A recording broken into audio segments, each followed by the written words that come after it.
Hello everyone, and happy holidays. We're cruising in about 2 days away from Christmas today, and I thought I would share with you another very popular North American pattern called the gold-ribbed hare's ear. So I'm going to start off with the number 14 hook, wet nymph. Get it loaded up in the vise. And then for thread, I like to use either a tan or a brown. You can get away with black if black is all you have, but just out of personal preference, I like to use either tan or brown. So what we're going to do, we're going to take our thread, we're going to start it maybe about a third of a hook shank behind the hook eye. Right there. We're just going to take it. We're going to wrap it all the way back to the bend. And once we get there, we'll trim that extra. And then I like to take, I think this is size, yeah, this is dot 015 lead wire, or lead free wire, and I like to leave about 1/8 of an inch or so of the hook shank bare right behind the hook eye, something kind of about like that, and I just pinch that off, and then I use my thumbnail to pinch that other remaining tag down, and then this other end. So my band of lead wire, the actual width of the lead wire, is probably somewhere close to 3/16 or 1/4 of an inch. And I'll just break that other end off. I'm going to do the same thing. And I don't really like the lead wire to be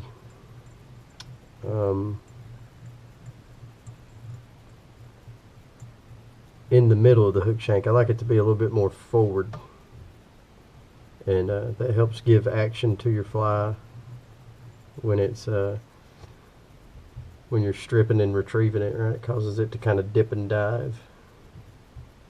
So then, and I just added some crisscross wraps through that lead wire to kind of secure it into place so it's not moving around or anything. It's just kind of stuck right there where it's at. And then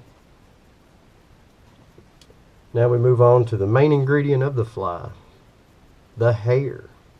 So this is a hare's mask. You can pick them up at any local fly shop, or if you got friends that hunt, always source them as resources. If they like to bunny hunt, you can get you a little bunny mask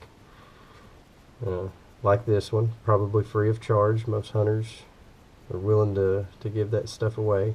Now the thing you might run into with that with rabbits is rabbit fur is kind of a little sought after, so maybe, yeah, if you can, more power to you.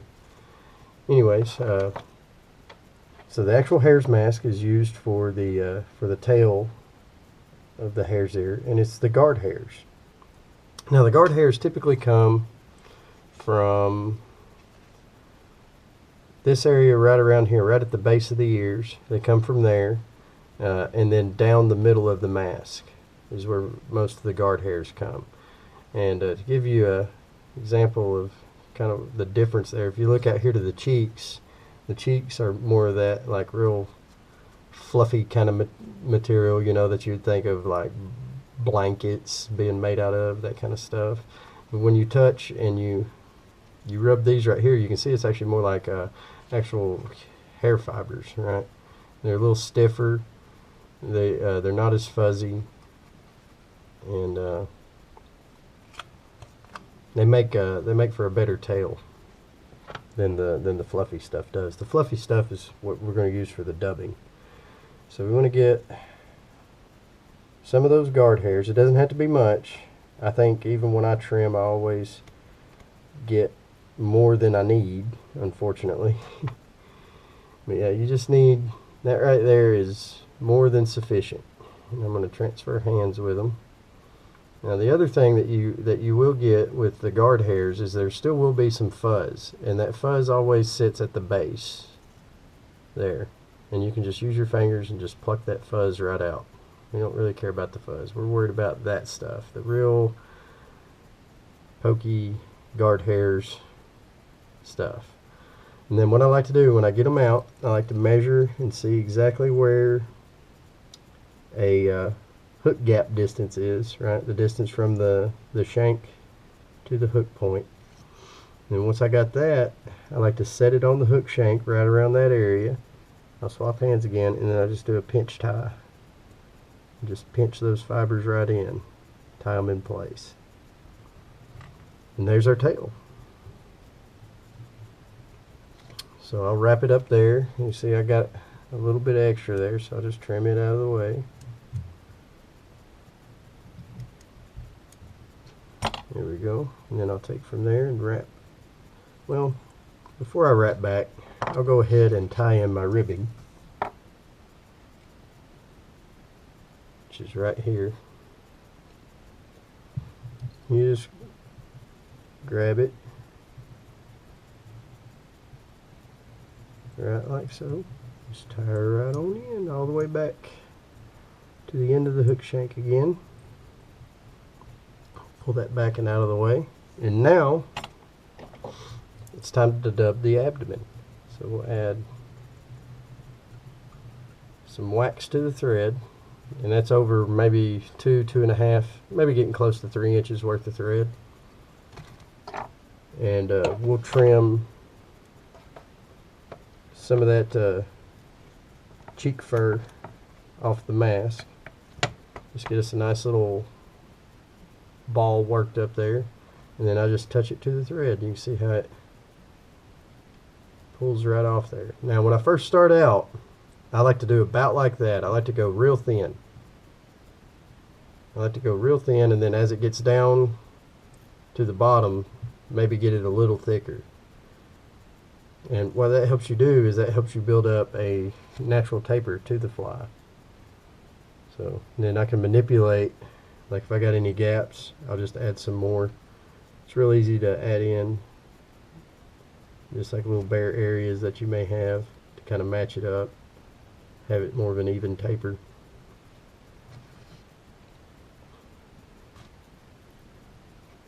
Yeah, you just put it right on there. And use your fingers to spin it in place. Just like that.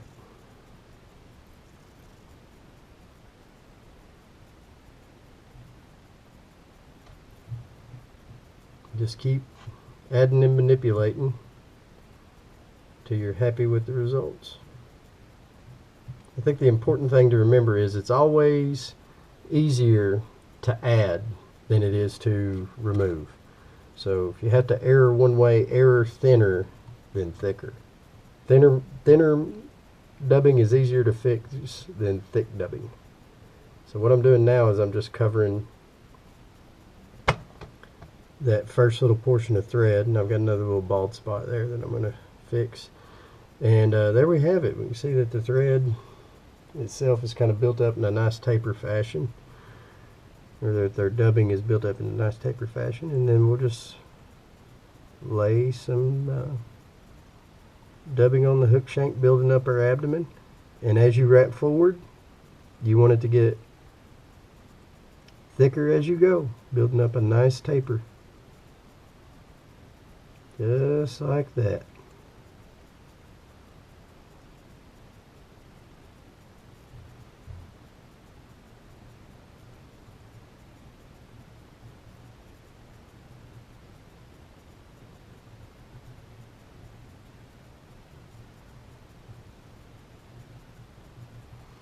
And we'll stop right there. Wow, that's a pretty good measurement there.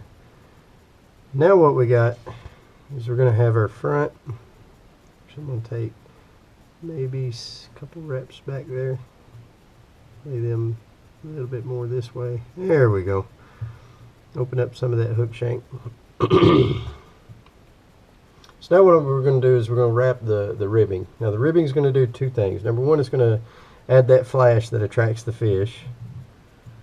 Number two, is it's going to help define the taper in your abdomen a little bit better.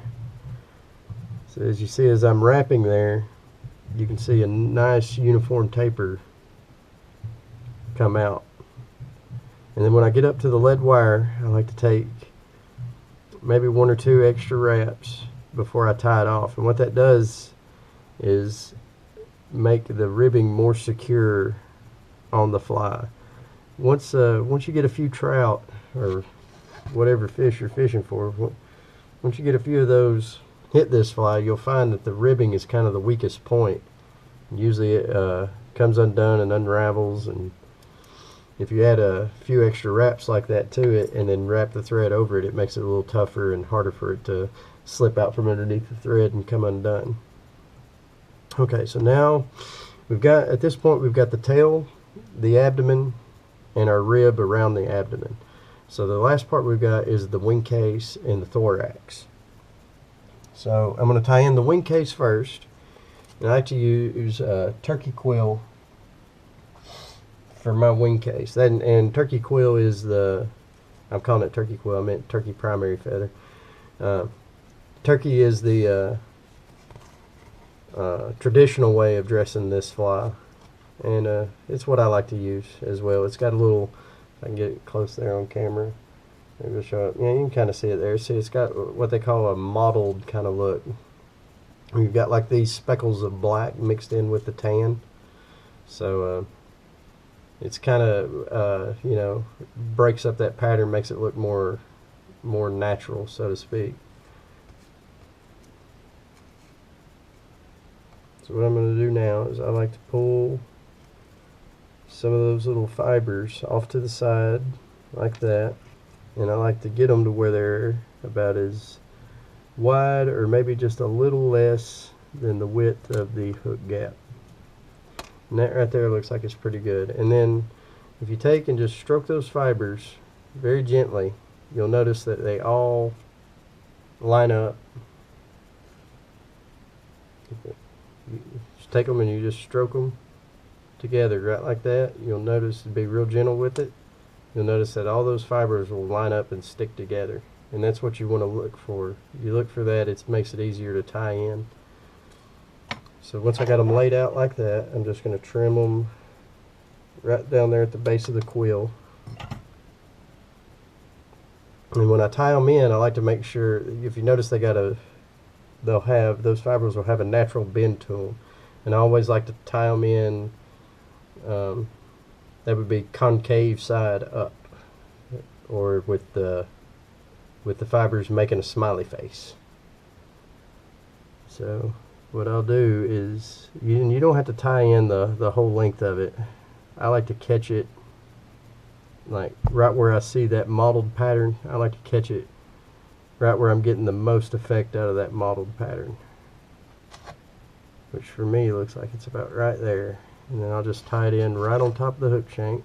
Sometimes you have to reposition, and then just lash it down with a few good taut wraps, and then trim it. And now when I trim it, I'm going to trim it to where it's right behind the hook eye. And what that does is that leaves me a little extra length to lash down to the hook shank itself. And as I was saying before, with the rib around the abdomen, it makes for a tougher fly. Makes it harder for the wing case to come undone and pull free. Now I like to give a pull test on the wing case to make sure I like where it's going in at. And that's pretty close. I think I'm going to wrap a little bit further back so I have more of a thorax than what that was given. I like my thorax to be about 1/4 of an inch or longer, and that's about where we're getting with this one. Yeah, that's perfect right there. It looks great. So then we'll keep those fibers backing out of the way, and then I'm going to retain some of that extra dubbing I had from the abdomen. I'm just going to push it up there, and I'm going to go ahead and bunch it up, make it real thick, and tie that in. Now I'll get my wax back, and I won't do big of a portion this time. I'll try to keep it somewhere around 1.5 to 2 inches. And I'll try to trim and get a little darker color this time for the thorax, just to give some contrast between the two. I'll just mix it in with some of the light.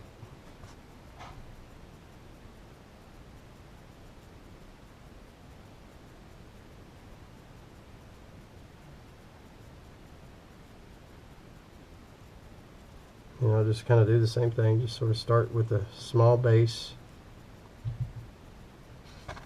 of fibers, and then I'll make it thicker.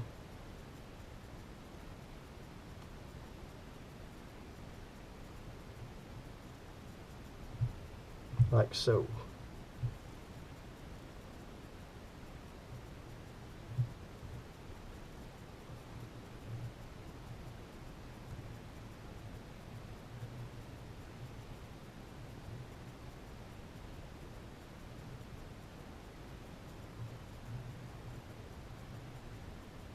Right like that, all the way up to the hook eye.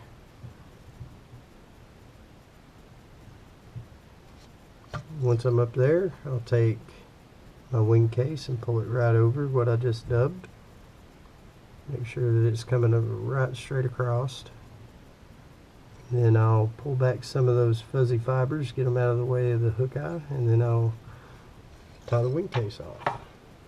And when I trim the wing case, I like to take the fibers and pull them back away from the hook eye. I hope you can see that. That's kind of hard and I'm killing most of my light. Let's do it this way.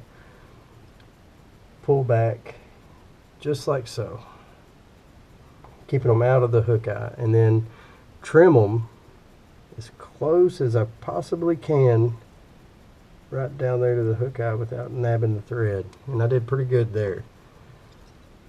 So then you like to take all those fibers back, keep them out of the hook eye, and just build you a small thread head. It doesn't take many wraps, probably somewhere around 6 to 10. That looks good. We'll whip finish. 1 wrap, 2 wraps, 3 wraps, 4 wraps, and 5 wraps. Whoops. 5th one slid off, so we'll just redo it. Right like that, and then pull her tight. And there it is.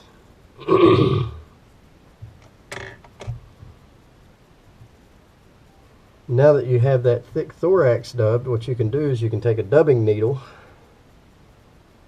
and just tease out some of those fibers and create the illusion of legs. It doesn't take much, just enough to be kind of artsy with it. Real gentle. Just enough to make a few little legs there. There you go.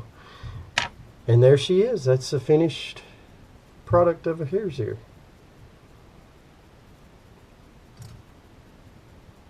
Well, if you stuck around to the end, I really appreciate it. Thank you for watching. If you have any additional comments you'd like to add to this video, whatever, just leave them right down below. I'm always welcome to suggestions or ideas or anything that I can use to make my videos better. In the past, I didn't really post videos all that often. I'd like to get on a time frame where I'm posting at least once a week, and not just fly tying. I'll try to give some variety of stuff, but I think for now I'm just going to stick with fly tying, with the idea of slowly building into some other things and some other knowledge I have on the sport of fly fishing. If you like what you saw, if you want to see more, please, by all means, hit the subscribe button and give me a like and a thumbs up and all that stuff. I would really appreciate it. And like I said, thanks for sticking around and watching, and we'll see you soon. Merry Christmas.